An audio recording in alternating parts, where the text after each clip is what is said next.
Hi guys, Mr. B here, and today we're going to be looking at some SATs papers. So what I'm going to do is I'm running through the SATs paper, going through each question and showing you how to answer it.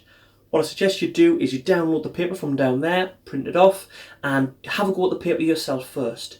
Then watch this video with your paper, run through, see if you've got the right answers. If you haven't, see where you made some mistakes and how you can correct those. Now, if any of the questions, if I have made any videos on that question that will help you out getting questions in future, if you've got more on them, I will put them up in the top corner. They'll come up so you can click on them and you can have a look if you want to. That means if you're on a question, you got it wrong or you find it a little bit harder, if you click up there, it will show you how to do them. Now, I haven't done videos on all the different types of questions you will get yet, so all the ones I have done will come up, and if I do more in future, I will add them in. Okay, let's get on with the paper. The paper that we're looking at today is the 2017 Key Stage 2 SATs English paper on grammar, punctuation, spelling, so paper 1. Question 1 asks us to tick the sentence that must end with a question mark. Obviously, question marks go at the end of questions. These all start with why, what, when, how, so technically could be questions, but if we look at them closely, there are 3 where the question is actually answered in the sentence. So this says why he went there was a mystery, there's our answer. What he thinks about the problem is anyone's guess, we're answering the question. And this bottom one, how they would get to the match was unclear. Again, the question is answered. So this one, when are your cousins expected to arrive? We would put a question mark at the end because we don't have the answer. So it would be that one, third one down. Question 2 asks us to insert a semicolon in the correct place in the sentence below. Remember, semicolons, when they're not used for lists, are used to separate 2 main clauses that are closely linked. So let's have a look at this sentence. Come and see me tomorrow. I will not have time to see you today. Now, you can see I naturally took a gap there. I said, come and see me tomorrow. I will not have time to see you today. When you're looking for missing commas, full stops, question marks, exclamation marks, anything like that, if you try to say it naturally, you will normally leave a gap where you need the punctuation. Now, you can't always live by that rule, but as you can see, it's hard for me to say that sentence without leaving the gap. Come and see me tomorrow. I will not have time to see you today. So remember, main clauses make sense on their own. So if I think it's where my gap is, come and see me tomorrow, main clause makes sense on its own. I will not have time to see you today. There you go. We know it goes in there, and we put our semicolon in. Now, as you might notice up in the top corner, if there's any videos I've made that will help you with certain questions, if you're unsure on semicolons, you'll have seen a link for semicolon videos coming up there. They will come up during the paper, so if you struggle with any questions, you can click up on those. Question 3 asks us which sentences uses capitals correctly. As a rule of thumb, I always rule out the ones it can't be, and then I'll have a look at any that I'm unsure of, and I'll pick my answer from there. So I would rule out that one straight away because we know the start of sentences need capital letters. We also need no proper nouns, so the specific names of places, people, things like that need them. So I know Manchester is the name of a city, so that would need a capital. So we've got these 2 at the bottom, and the only difference is this has a capital P and this one doesn't have a capital P. Party is just a noun, not a proper noun, so that will be the one that we tick there. Now, question 4. The prefix miss can be added to the word read to make the word misread. What does the word misread mean? So we don't prefix something that goes at the start, and it's asking us which one it means. Now, obviously, it's to do something to do with read because it has re in it, but miss, if we have a think about it, if we think of the word mistake, it's an error that we make, so we would look there and to read incorrectly. If we're trying to work out the meaning of words and we've added prefixes or suffixes at the end, try and think of other words that use prefixes and suffixes that you know, what do they mean, and match them up, okay? So if you make a mistake, it doesn't mean you're doing something quickly, because you can do something quickly and not get it wrong. If you do a mistake, you probably have to read again, but mistake doesn't mean to read again. And to read before mistake definitely doesn't mean that. So mistake would be closely linked to making incorrectly, so that's what misread means. Question 5, let's look at this sentence, and we need to put the right verb form in the blank. So we have, after Disher something her medal, she gave a television interview. Again, I'm going to go through the answers, see which ones it can't be, and then the ones that I'm unsure of, we'll have a look at closer. So after Disher is collecting her medal, doesn't sound right, so I'm going to rule that one out. After Desha was collecting her medal, she gave television to. Doesn't sound right at all. Again, so it's not that one. But we have after Desha had collected her medal and after Desha has collected her medal. Both sound right, so let's have a look which one it would be. So we have to read the full sentence for that. She gave a television interview. So it's past tense. So it must be had, because has is something that she is going to do. Had is something she has done. And she's already got her medal because she gave a television interview afterwards. Question 6, we have to circle the right verb form in each underlined pair to complete the sentence below. So let's have a look. The last place I saw Jack and Gwen was or were in the playground. Now, was and were can mix up a lot of people, but it's basically singular and plural. So if we're talking about one thing, it's was. If we're talking about two things, it's were. Now this will try and mix you up because it's got two Jack and Gwen, two things before, but we're talking about the playground and there's only one playground. So it must be was in the playground. The last place I saw Jack and Gwen was in the playground. Again, if you say it out loud, the last place I saw Jack and Gwen were in the playground, it doesn't sound right. At the museum there was/were many interesting exhibits. Many, so it's plural, more than one, so we use were. The bikes was/were lined up at the start of the race. This time the subject is before bikes and there's more than one, so it is were. The bikes were lined up for the start of the race. Now as you can see, we have on these two the subjects afterwards, singular, plural. This time we have it before. So read the sentence and think, what is the was and were referring to? It's referring to the bikes. If it's more than one, it must be were. Question 7 asks us to tick the option that correctly completes a sentence. So we have a blank at the start and then an official Olympic sport at the Winter Olympics in Japan. Now we have 4 different options at the start here, and basically they're all the same, but the comma is in different places, so we have to work out where the right comma is. Now, as soon as I look at that, I see it says at the start in 1998, so I know that it is a fronted adverbial, because a fronted adverbial can tell us when something happened, okay? And this is telling us that it happened in 1998. So that means I know I need a comma after my fronted adverbial, so it will be this one. But what you can also do, if you can't remember your rules for fronted adverbials and everything like that, I know there's a lot to remember for your SATs tests, is to say the sentence, the full sentence, but elongate the gap where the comma would be and see if it sounds right, okay? So let's show you what I mean. So in 1998, snowboarding became an official Olympic sport at the Winter Olympics in Japan. Seems like a strange place to put the gap. So in 1998, snowboarding became an official Olympic sport at the Winter Olympics in Japan. Again, strange place to stop. In 1998, snowboarding became an official Olympic sport. Again, strange place to put the gap. In 1998, snowboarding became an official Olympic sport at the Winter Olympics in Japan. So we can see that the comma is after our fronted adverbial of in 1998, but if we use gaps, we can see that that's the only one that really sounds like that's where we should have the slight pause. Let's move on to question 8, which asks us which sentence is punctuated correctly. Now what I would do is just work my way through and see if there's any that I don't think are right. So Joe went upstairs, turned on his computer, took out his homework and started. So I can see there that they've got a list, so they're using a comma for the list. So I need to use a comma after every item in the list, but obviously not before the last one because I use and instead. I can see here I have turned on the computer, took out his homework are 2 different things, and I don't have a comma. So it's not that one. Joe went upstairs, turned on his computer, took out his homework and started. Again, I've got a comma here for the and, which I don't need, and went upstairs and turned on the computer, 2 different things, so I haven't got a comma between them, so it's not that one. Joe went upstairs, turned on his computer, took out his homework and started. Again, comma before the and, which we don't need, and now we don't need a comma at the start of the list, and there's a comma missing between those 2. So we've got 3 errors in that one, so it's not that one. So let's look at the last one and see if that one's right. Joe went upstairs, turned on his computer, took out his homework and started. We have a comma between every single one in the list, and then apart from the last one where we have and instead. so it must be the last one. Question 9 is starting to look at word classes, and it's asking us to what word class the underlined word is in the sentence.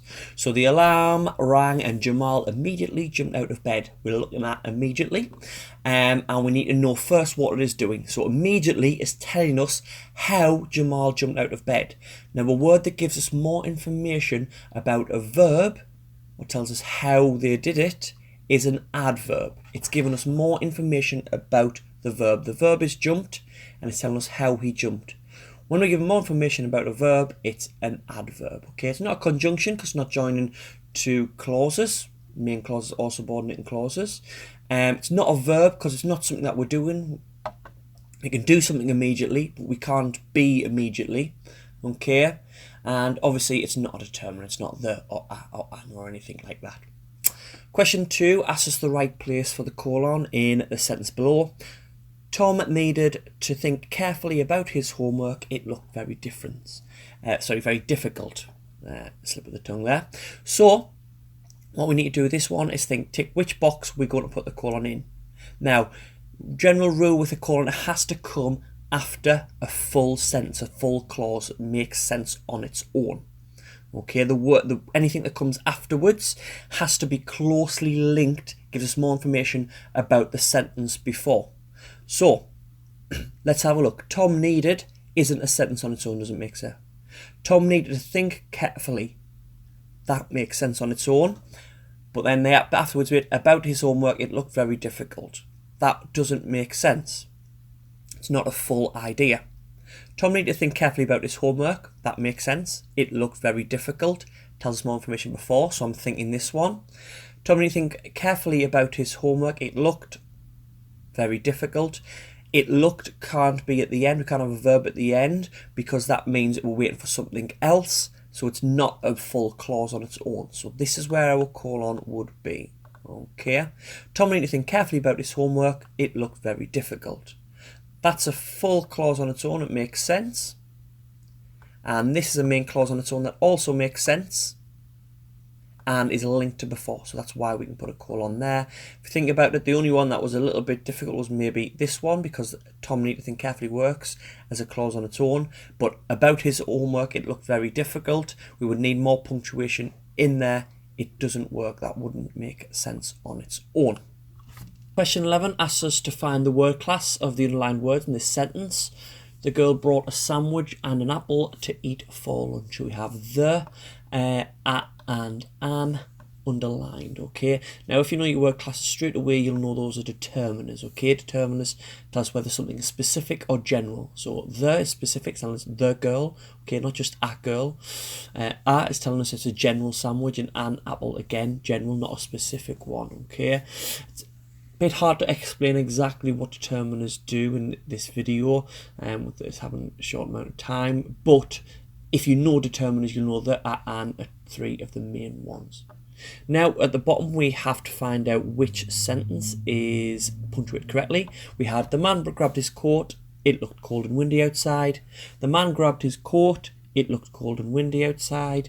The man grabbed his coat, it looked cold and windy, and then the dash and outside, and the man grabbed his coat.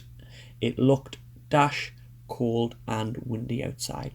So when we're looking at this, we have to decide which one is punctuated correctly. Now when we use a dash at the end, we use it for an afterthought, but the thought has to make sense on its own. So and windy outside doesn't make sense on its own, so we can't have that one. The man grabbed his coat, it looked cold and windy outside. Just outside, we can't have just one word in a clause in a sentence. The man grabbed his coat, it looked dash cold and windy outside. Again, we can't have just cold and windy outside. This word needs to go with it. So we can see the top one, the man grabbed his coat, it looked cold and windy outside. Is the right one. We have the little dash there to show this is an afterthought. Question 13 asks us to find the word round and see where it is used as an adjective in these four sentences. And it says tick 1, always look at that, the amount of tests I see where it's ticked twice. will obviously lose you the marks even if you tick the right one. Okay, so an adjective means a word that's describing a noun, giving us more information about a noun. So the dog ran round in circles. There was a round of applause. The castle had a round tower, and the team had already made the final round. So that's being used as a noun because it's round. This is being used because it is as a noun, a round of applause. And this is being used as an adverb. It's telling us how he ran. So this one, round tower, it's giving us more information about the tower. So it's being used as an adjective. Question 14 asks us which punctuate correctly, and we're looking at brackets, parentheses. Okay, the town is 10 miles, in brackets 16 kilometres away. The town is 10 miles, 16 kilometres away, with the away in the brackets there. Then we have just the 16 in brackets, and then we have 16 kilometres away again in brackets, but the full stop is on the outside. Now, when we put stuff in brackets, it's always non-essential information, which means the sentence can make sense on its own without it. So if we have a look at these sentences, the town is 10 miles, that doesn't make sense on its own, so it can't be that one. The town is 10 miles, kilometres away, doesn't make sense without the brackets. The town is 10 miles, again, doesn't make sense on its own. So we have a look here, the town is 10 miles, 16 kilometres away. So the town is 10 miles away. It makes sense on its own. Question 15 asks us to look at which sentence use the capitals correctly. So let's work through them and rule out any ones we think it can't be. So we are going to see a play by Shakespeare. If we look at this one, this word here, play, is just a normal noun, not a proper noun. So we don't need a capital. So that's wrong.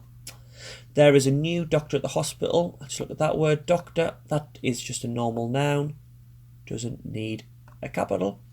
And then this one, there is a class visit. Class visit. Just nouns, just need normal words. Normal letters, not capital letters. Cross that one out. So let's look at this last one. He's trying to swim the English Channel. Capital at the start, which is right. And English Channel, which is a proper noun, has capitals. So that is right. It's a specific name, not something. Now, question 16 asks us to put in an appropriate subordinating conjunction. Now, we know subordinating conjunctions join a main clause, which we have here. Tracy decided to walk, to a subordinating clause. Okay, now there are certain subordinating clauses that you can use. If you have a look online and search for subordinating clauses, a whole list of them come up. We could use in this one we could have a few ones. We could have things like because,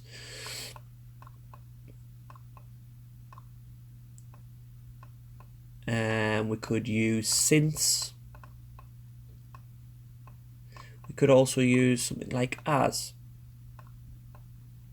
maybe even something like if.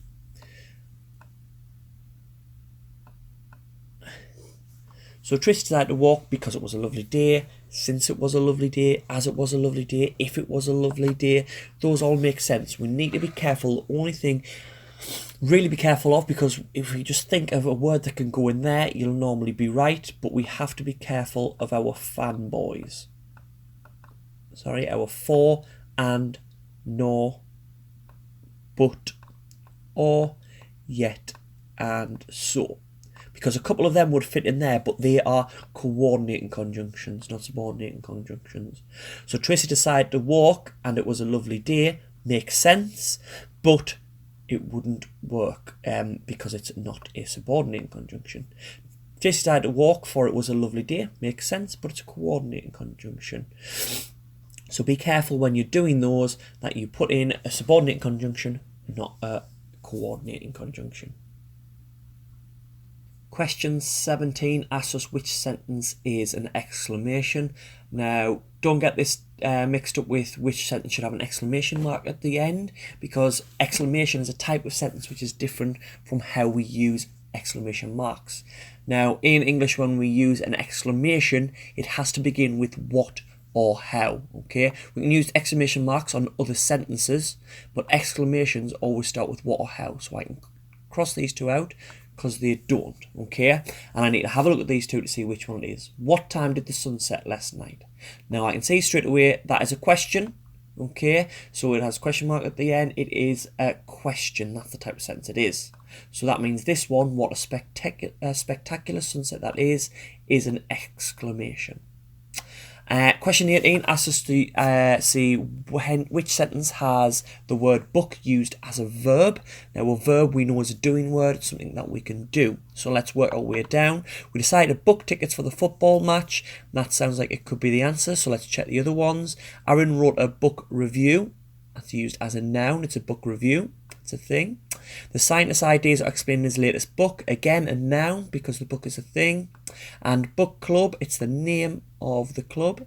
Meets every Wednesday in the library, it's a noun. So as we were, this one is right because he is doing something there. He's booking the tickets. Question 19 asks us to put a pair of commas in the sentence to correct it, okay? So I enjoy sitting in my bedroom even though it is quite small and listening to music. Okay, so it's asking us to spot where we need the commas in. Now we know even though is a subordinating conjunction, so it means we have a subordinating clause here in the middle of our sentence. So I enjoy sitting in my bedroom even though it is quite small and listening to music. If we take out that subordinating clause, the sentence still makes sense. I enjoy sitting in the bedroom and listening to music. Let's move on to question 20, which asks us to replace the underlined words with pronouns. Now, pronouns are words that replace nouns, so we're not repeating ourselves over and over. Listen to this sentence when I say it without the pronouns. For his 9th birthday, James visited his grandparents and his grandparents took James to the cinema. Starts to get wordy, doesn't sound right. So we need to replace these two words, his grandparents, and then we need to replace James with pronouns. So for his 9th birthday, James visited his grandparents and they. So it's replacing the noun his grandparents, when we know we're talking about them, took him to the cinema. So our sentence now says, for his 9th birthday, James visited his grandparents and they took him to the cinema. Question 21 asks us to spot the sentence that is punctuated correctly, and this time we're looking at inverted commas or speech marks, as they used to be called. I still call them that because obviously the marks, that shows where speech is. So let's have a look at each sentence and see which one it is. A lot of people think they can use inverted commas, but they forget a lot of the rules. So Abdul called out, will you come and help me? We need a capital letter at the start of our speech, so that is wrong. Abdul called out, will you come and help me? We need a comma leading into our speech, so that one is wrong. We also need punctuation at the end, which we don't have.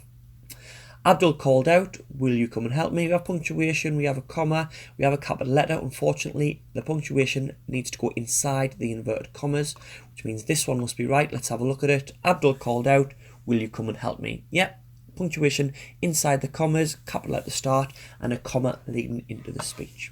Question 22 is looking at which sentence is most formal. So we're thinking about formal and informal writing. Informal would be if we're sort of chatting with a friend, how we talk to each other. Formal would be more sort of how we would write a letter and how we write to someone that we don't know. So let's have a look. Your presence is requested at the wedding of our daughter. That sounds very formal to me, so I think that could be one, but let's look at the others.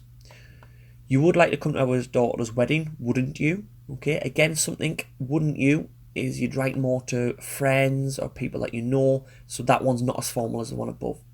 We'd love you to join us for our daughter's wedding. We'd love you, again, something that you'd say to someone that you knew more, and we have a contraction, which we normally see in less formal pieces of writing.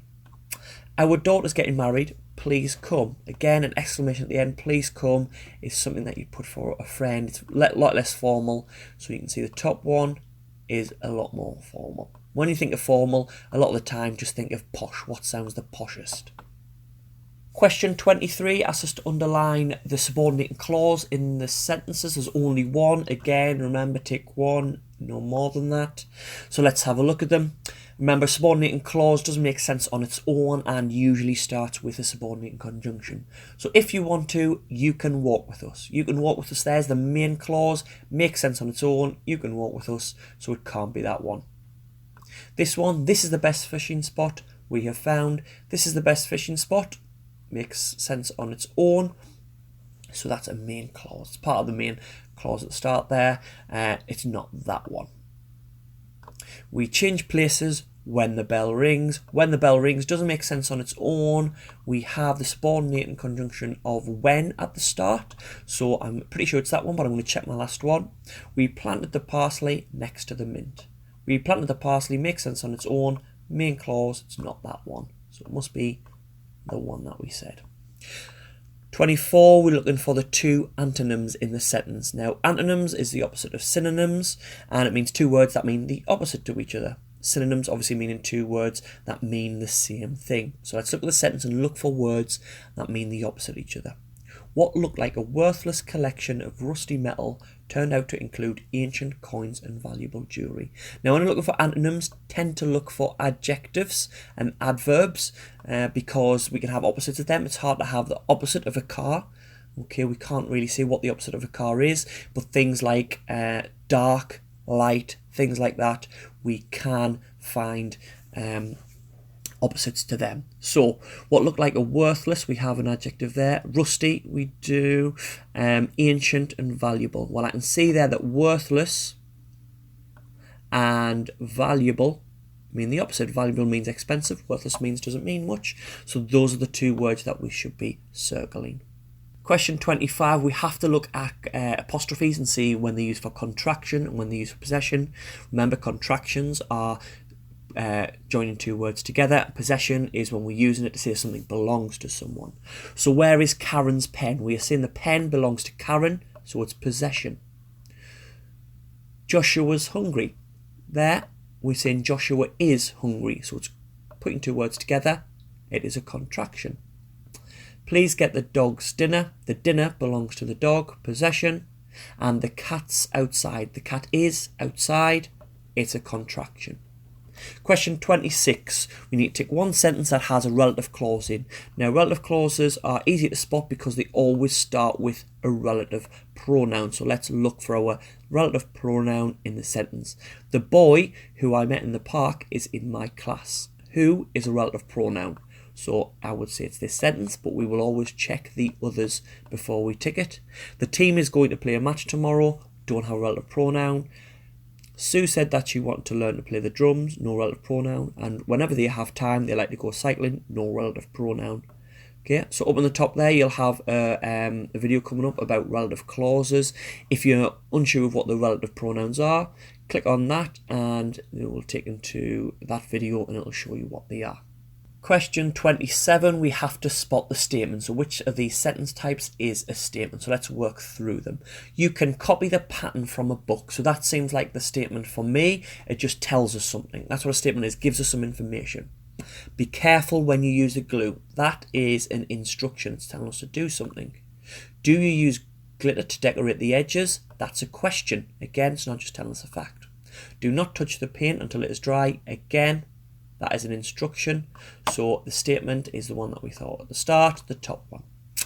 Question 28, we need to insert full stops and capital letters in the passage below so it's punctuated correctly. You only get 1 mark, so you have to get them all. First thing I would do straight away is I know it ends here, so it must have a full stop at the end. Okay, we only need to put full stops and capital letters in, so let's see where we need them. Declan has always been fascinated by animals. He has...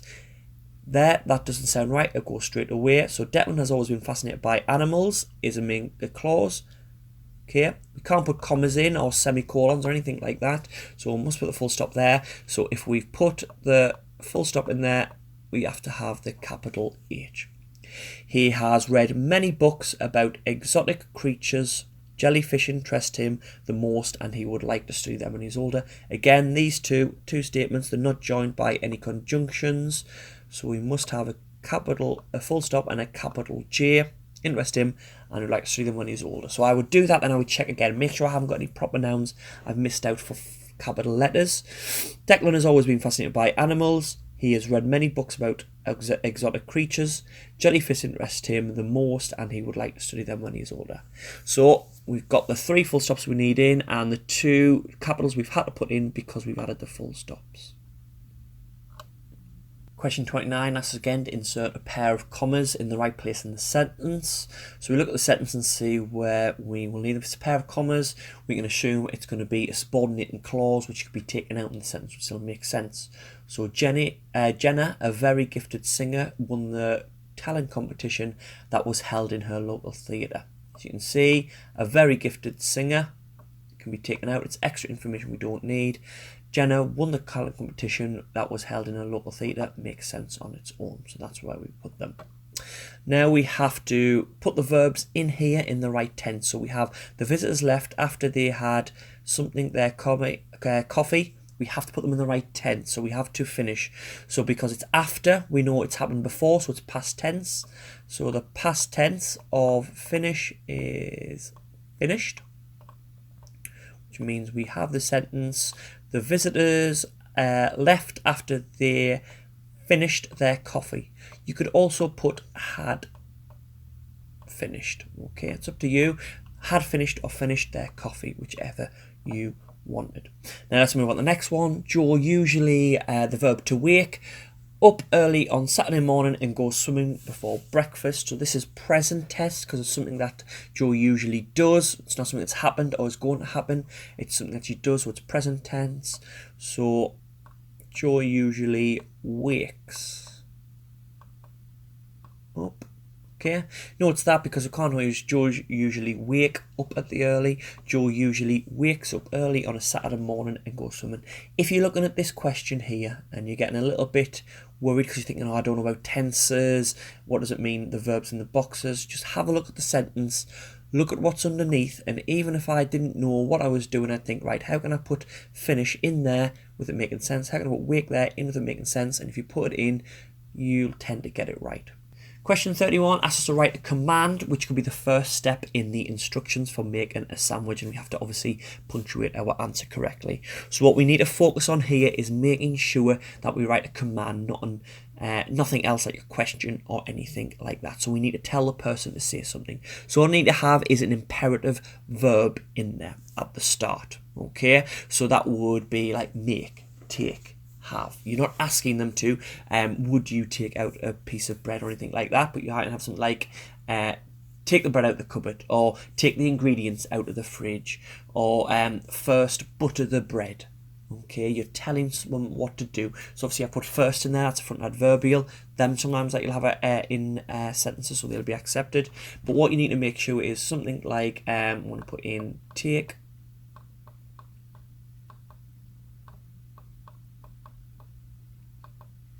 the bread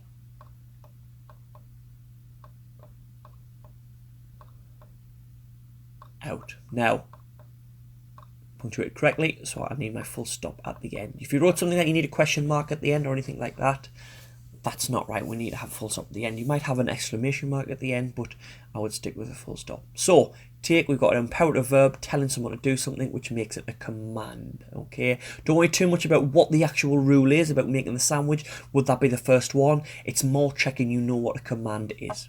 Question 32, we're looking at clauses. We're looking at main and subordinating clauses and which one's which. In the sentence, we have to write an M or an S in the boxes to say whether it's a main or subordinating clauses. Remember, main clauses make sense on their own. Subordinating clauses don't make sense on their own. Have a subordinating conjunction at the end. At the start, we have when here. Okay, so that is a subordinating conjunction. When the bell rang. Doesn't make sense on its own. What happened when the bell rang? You need more information. We dash into the playground. Makes sense on its own. Notice how I'm not reading all the sentence all together now because I just need to see whether this makes sense on its own. And we started a game of football. So we started a game of football makes sense on its own. They're being joined by a coordinating conjunction which can join two main clauses. So we have subordinating, main, and then main. Question 33, we're looking for conjunctions in each of the sentences. So it says each, don't just look for one. You need one mark, you need to get them all. So we have fanboys, which are coordinating conjunctions for and, nor, but, or, yet, so. And we have coordinating conjunctions like because, if, since, as, and those on. Looking at this question, we have subordinating conjunctions in there. We don't have coordinating conjunctions. So we like to eat popcorn when we go to the cinema. Okay, it's joining to when we Like to eat popcorn. Main clause makes sense on its own. We go to the cinema. Doesn't make sense on its own. When we go to the cinema, that's at the end. Although my sister likes salted popcorn, I prefer sweet. Although is a subordinate conjunction, so that is what we would circle. Sorry, I should have circled that one as well. So look, they don't always come in the middle because conjunction, I think it joins two things, so it will be coming in the middle. This had the subordinate conjunction at the start of the sentence. I prefer sweet popcorn makes sense on its own, although my sister likes salted popcorn, doesn't make sense on its own. My brother doesn't like popcorn at all, so he buys sweets instead. We have so. Sometimes subordinate conjunctions have commas before them, so don't let that throw you. But we have so he buys sweet instead, doesn't make sense on its own. My brother doesn't like popcorn at all. Now that one, it doesn't say the subordinate conjunction, so you have to work that out yourself, but you can see those are our two different parts of the sentence, and these are the words that joins them. If you took them out, there would be two different sentences. Question 34. Which two sentences contain a preposition? Remember, preposition tells us where something is happening or where something is. So let's have a look. We walked really quickly. Nothing in there that really tells us where. The horse munched his hay happily. Nothing telling us where that's happening. She ran around the games field. Tells us where she ran. And the old man walked past the door. Tells us where he walked. Okay. So those are two prepositions. Tick 2. Okay. Always read your questions carefully. So question 35, we have to look for the subject in the sentence. Now the subject is the main part that the sentence is about. So let's look at the sentence. On Tuesday, Mary plans to meet Aidan in Liverpool. So on here we have Mary as the subject because this is what everything is happening to. Okay. That is when Mary's doing what she's doing, and this is what she's doing. So the sentence is about Mary, what she's doing, and when she's doing it. Okay? If you take out on the Mary, it doesn't make sense because we don't have the subject.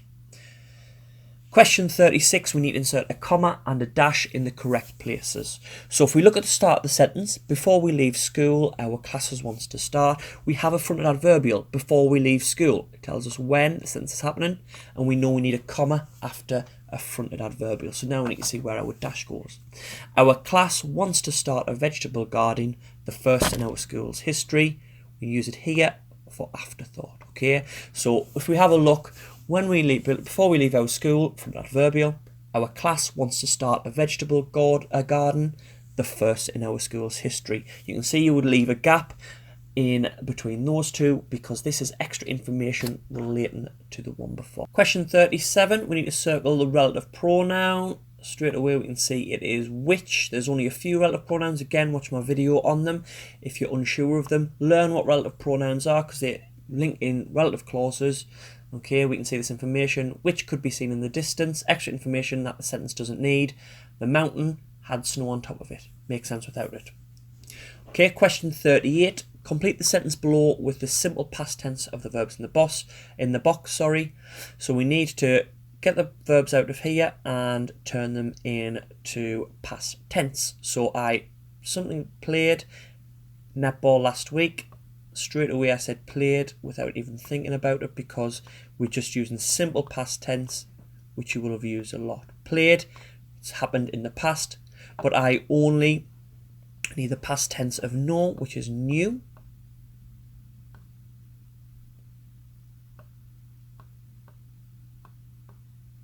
Where the match to be the day before. Okay, so where the match was. This one is a tricky one.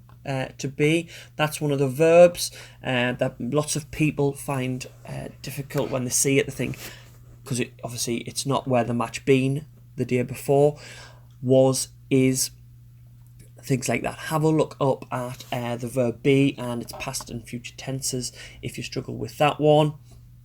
A lot of words you do add ed to, like we did with play, and there's certain words that we have to spell differently. So we've got new, we can't just put node on the end. So those words are just things that we need to know. Question 39 asks us to put a pair of brackets in the correct place in the sentence. So let's read the sentence first. The highest mountain in Great Britain is Ben Nevis, 1,344 metres in Scotland. Remember, brackets used as parentheses.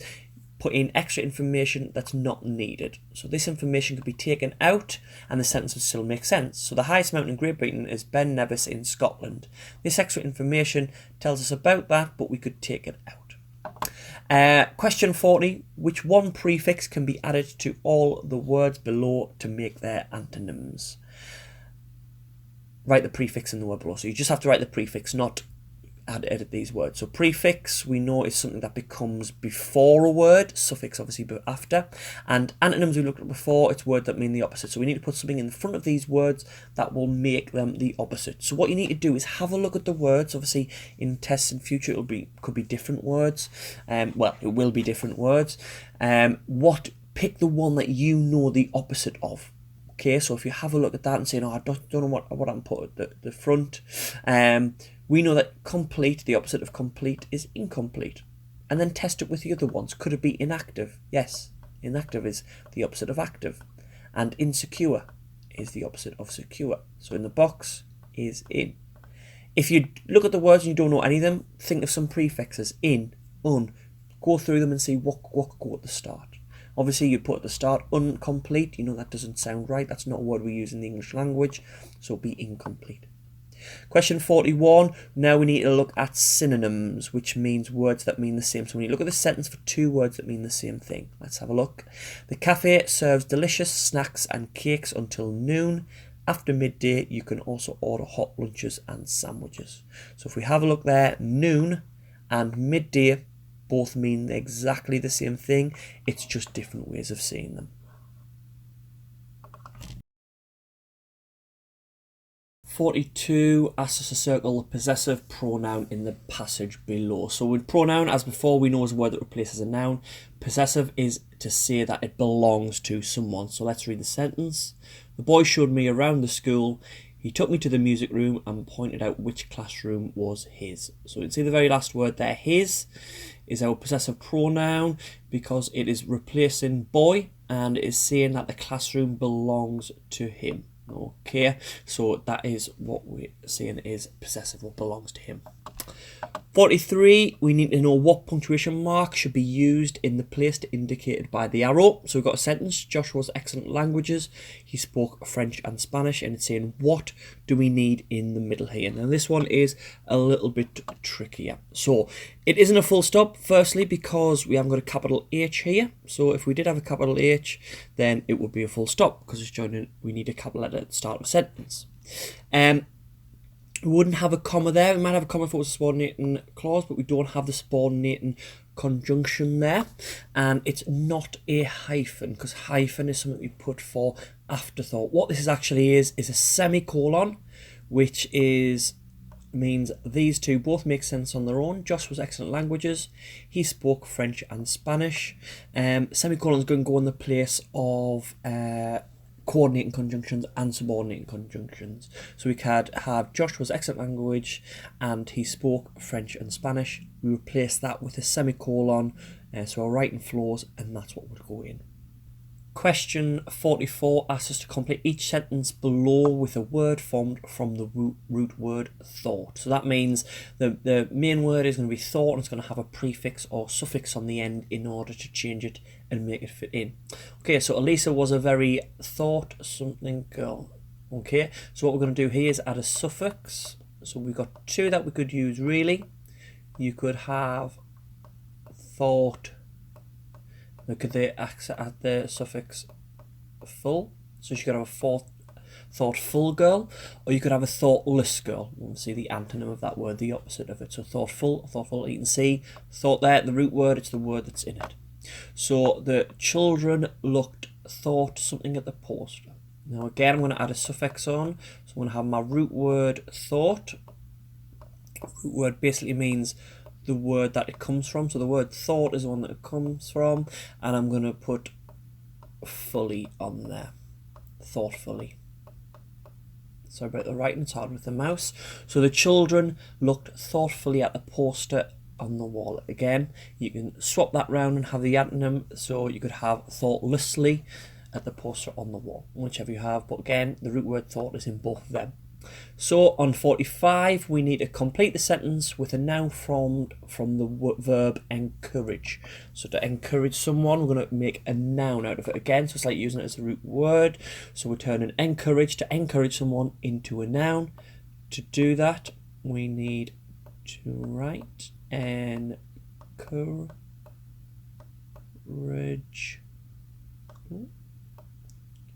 Meant. Okay. So my friend offered me lots of encouragement to meet my target. So basically put the word in encourage and think how would it work in that sentence, how would I need it. Again, if we're looking for a noun, we can say it's something that someone has. Okay, so you could have they have, you can't have they have encourage, but you can have they have encouragement. Be careful, because we do need to spell that one right in order to get the mark, because it's saying that we can join on our suffixes. On this next one, we have to include two different hyphens in the sentence, and this is to join two words. So we're not using hyphens for afterthought now, we're actually using hyphens to make what we call compound adjectives. So the children had been busy cooking some healthy sugar-free snacks and learning some well-known traditional songs for visitors to enjoy. So what we do is we use the hyphen to join two words that turn them into an adjective. Okay, so sugar-free, okay? Sugar is a noun, so we have to add it to free to make it an adjective, a compound adjective. Sugar-free to adjective, telling us about the snacks. And we have this again here, we have well-known, needs a hyphen in the middle because it's well-known traditional songs. It's telling us about the traditional songs, and there's more information describing them as well-known. Question 47, we have to rewrite the sentence below in the active rather than the passive, which it is in now. Again, this is something that I think people find a little bit harder.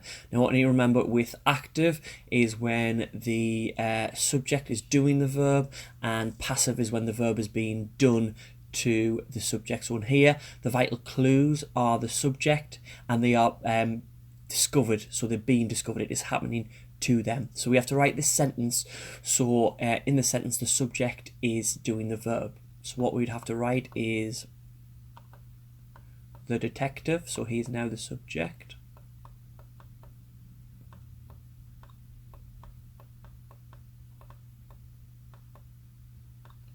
The detective discovered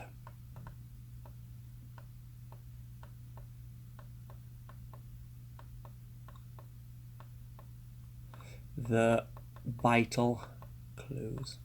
Okay, sorry it takes us so long to write with this, but now you can see it is the verb is what the detective is doing. Okay, remember we do our punctuation as well, so include our full stop. So the detective discovered the vital clues. He is doing the verb isn't being done to him, he's not being discovered.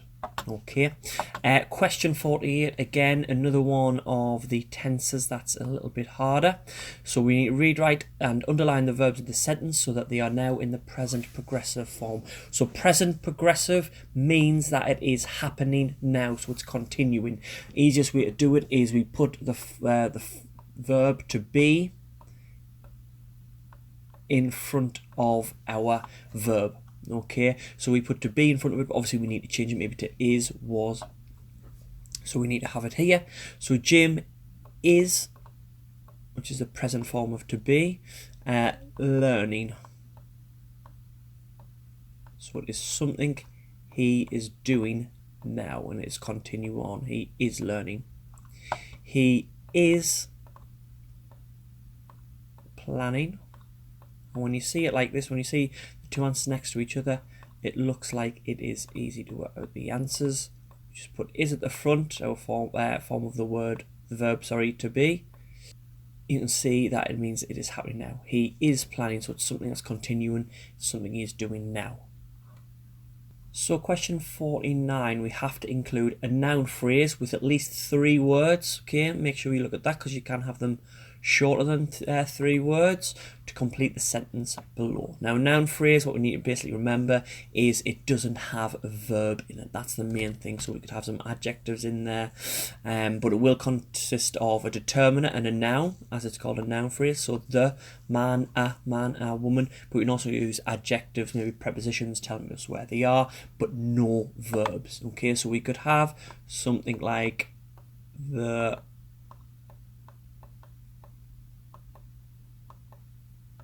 famous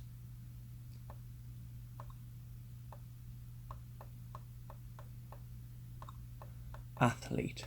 Okay, no verb in there. 3 words. We've got our noun here, our determiner. Famous, we've had an adjective in. Was preparing for an athletics competition. So we could have anything in there as long as it's having a verb. The big man, the small woman, the strong woman. Anything in there that will finish this sentence off for us that doesn't have a verb in. That's your main thing. Remember, it doesn't have a verb in. Lots of different things we could put in there. And the last question, question 50. Question 50, we have to circle the adverb in the sentence below. So we have the sentence: of all the toys in the large collection, Carl's little brother liked the cuddly rabbit the best. The only reason this is a little bit harder than finding adverbs normally is the adverb isn't next to the verb it's describing. So we're saying Carl's little brother liked, that's what Carl's little brother is doing, that's the verb.